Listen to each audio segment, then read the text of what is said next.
ABP news आपको रखे आगे। 23 जनवरी को ममता के गल में होंगे पीएम मोदी। नेताजी सुभाष चंद्र बोस की जयंती पर कोलकाता जाएंगे पीएम। विक्टोरिया मेमोरियल में दे सकते हैं भाषण।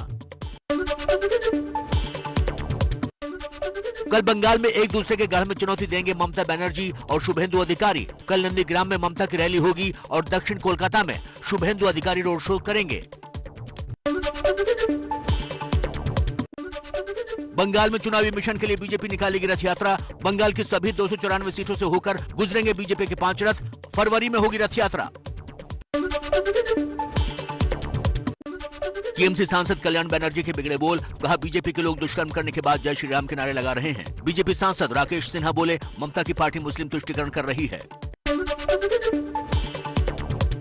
शताब्दी रॉय को पार्टी न छोड़ने के लिए ममता का गिफ्ट। टीएमसी ने शताब्दी को बंगाल में उपाध्यक्ष बनाया। मिशन कर्नाटक पर पहुंचे अमित शाह। शाह ने कहा, 70 सालों में जिन मुद्दों पर सरकारें बचती रही उनको मोदी सरकार ने सुलझाया। शाह ने 370 हटाने से लेकर राम मंदिर तक सरकार की कामयाबियां गिनवाई।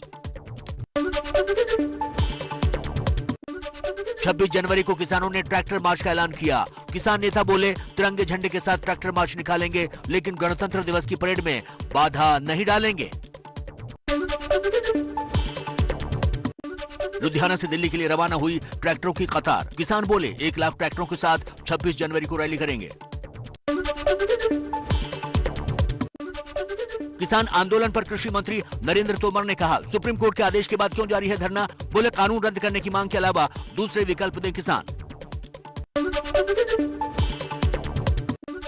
दिल्ली में 26 जनवरी से पहले खालिस्तानी आतंकियों पर दिल्ली पुलिस ने जारी किया अलर्ट। खालिस्तानी आतंकियों के पोस्टर लगाकर आतंकियों की जानकारी देने की अपील की।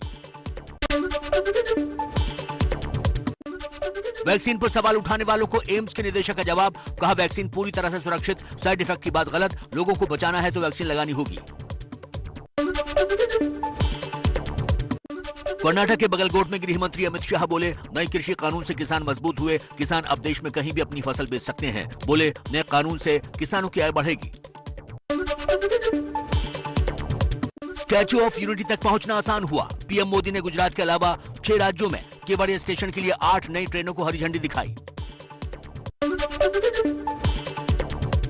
G7 समिट के लिए पीएम मोदी को ब्रिटेन के पीएम बोरिस जॉनसन ने इंग्लैंड आने का न्योता दिया। बोरिस ने कहा, G7 समिट से पहले भारत दौरे पर आएंगे। देश में टीकाकरण पर कांग्रेस के सरकार से सवाल। पूछा, क्या देश में सभी को मिलेगी मुफ्त वैक्सीन। कांग्रेस ने पूछा, 135 करोड़ जनता के टीकाकरण पर क्या है सरकार का प्लान। हिमाचल में पंचायत चुनाव की हो रही है वोटिंग। मंडी में सीएम जयराम ठाकुर ने पत्नी के साथ मतदान किया। पीएम मोदी ने गुजरात के केवड़िया रेलवे स्टेशन की बिल्डिंग का उद्घाटन भी किया। मोदी बोले, रेलवे में अब प्रोजेक्ट लटकते और अटकते नहीं हैं। 3 साल 3 महीने में बनकर तैयार होगा अयोध्या में भव्य राम मंदिर। ट्रस्ट के महासचिव चंपत राय ने कहा, मंदिर की नींव का काम शुरू हो गया है।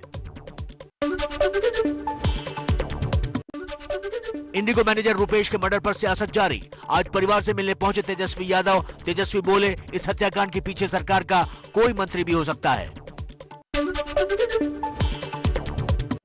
विवादों में घिरी वेब सीरीज तांडव। धार्मिक भावनाओं को ठेस पहुंचाने के आरोप में वेब सीरीज पर बैन लगाने की मांग। बीजेपी के राम कदम ने मुंबई के घाटकोपर रेलवे स्टेशन में शिकायत दर्ज कराई। रेलवे में भ्रष्टाचार का बड़ा खुलासा। सीबीआई ने उत्तर पूर्व फ्रंट रेलवे के सीनियर अधिकारी को 1 करोड़ की रिश्वत के साथ गिरफ्तार किया।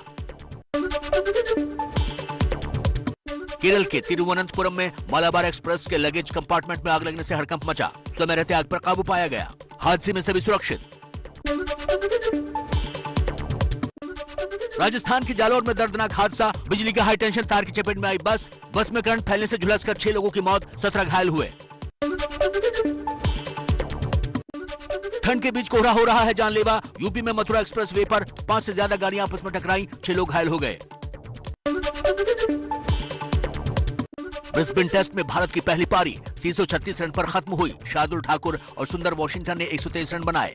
ऑस्ट्रेलिया को 54 रन की बढ़त है।